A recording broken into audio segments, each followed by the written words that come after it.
Welcome to mysterious night episode 3। ये कहानी पिछले साल बारिश के मौसम के टाइम का है, जब मैं रायपुर पे एक अपार्टमेंट पे अकेले रहता था। तो एक दिन मैं ऑफिस का काम ख़त्म करके घर आया और मैं बहुत ज़्यादा थक गया था। तो मैंने सोचा यार चलो आज मैं नेटफ्लिक्स से मूवी देखूंगा और खाना पीना करके चिल मारूंगा। फिर मैं किचन जाता हूँ और फ्रिज ओपन करता हूँ, पर मैं जैसे ही फ्रिज ओपन करता हूँ देखता हूँ कि फ्रिज एकदम खाली है। फिर मैंने सोचा कि पास वाले सुपरमार्केट से कुछ स्नैक्स खरीद लेता हूँ। फिर मैं स्नैक्स खरीदने के लिए बाहर निकला। जैसे ही मैं घर से बाहर निकला मुझे कुछ अजीब सा फील हुआ। मुझे कुछ डिस्टर्बिंग सा फील हुआ, क्योंकि उस रात फुल मून था और थोड़ा थोड़ा बारिश भी हो रहा था, लेकिन चांद अपने नॉर्मल साइज से ज़्यादा बड़ा दिख रहा था और रास्ता एकदम सुनसान था। कोई भी इंसान या जानवर नज़र नहीं आ रहा था। मैंने ये सब इग्नोर किया और सुपरमार्केट की तरफ बढ़ने लगा। फिर मैं सुपरमार्केट पहुंच गया और कुछ खाने का सामान खरीद के वापस आ रहा था और रास्ते पे मैंने एक लड़की को देखा। वो कुछ जानी पहचानी सी लग रही थी। मैं चेकआउट करने के बाद उसके पास जाके उसका नाम पूछने का ट्राई किया, लेकिन जैसे ही उसने मुझे देखा वो दूसरी तरफ मुंह करके मुझसे दूर जाने लगी। तो मैंने उसे आवाज़ दिया, हे एक्सक्यूज़ मी, एक्सक्यूज़ मी।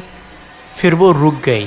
फिर मैं उसके पास जाकर पूछता हूँ, क्या मैं आपको जानता हूँ?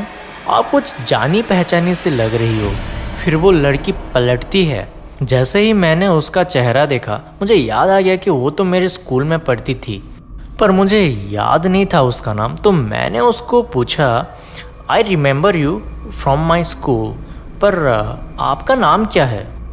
मेरा नाम रानी है। ओ हाँ, मुझे याद आ गया। क्या आप मेरे को पहचान रही हो? हम दोनों एक ही स्कूल में पढ़ते थे। हाँ, मुझे याद है। आपका नाम विशाल है। इतने रात पे आप यहाँ अकेली क्या कर रही हो? एक्चुअली मैं जिस अपार्टमेंट में रह रही थी उसका मालिक को अर्जेंटली कुछ काम पड़ गया, तो उसने मुझे जाने के लिए बोल दिया। और मेरे पास अभी कुछ भी पैसा नहीं है और मेरा कोई फैमिली भी यहाँ नहीं रहता, तो मैं आज रात अकेले कोई जगह ढूंढ रहा हूँ रहने के लिए। ये सुनकर मैंने सोचा बेचारी लड़की कितनी मुसीबत में है। उसके पास पैसा नहीं है और मदद के लिए कोई फैमिली भी नहीं है। तो मुझे उसकी हालत देख के थोड़ा बुरा लगा। फिर मैंने सोचा क्यों ना मैं बस आज रात के लिए मेरे अपार्टमेंट पे उसको सोने के लिए जगह दे दूँ।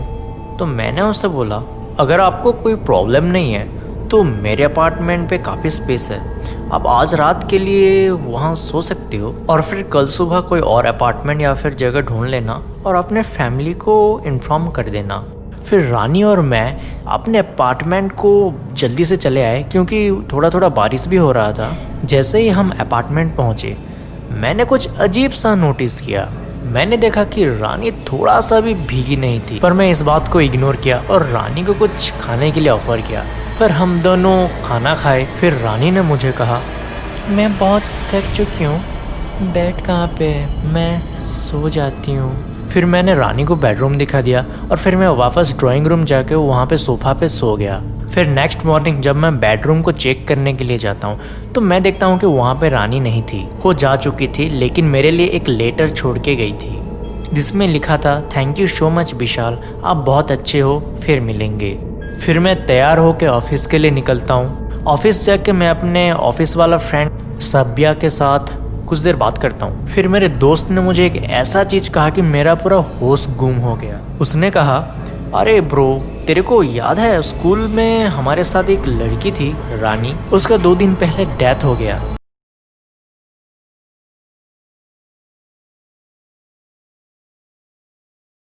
क्या यार, ऐसा मजाक मत कर। मैं कल रात उसको मिला था, उसके पास रहने के लिए जगह नहीं थी, तो मैंने अपने अपार्टमेंट पे उसको सोने के लिए जगह दिया। क्या ऐसा हो ही नहीं सकता भाई, तू पागल हो गया है। जाके 2 दिन पुराना न्यूज़पेपर खोल के देख।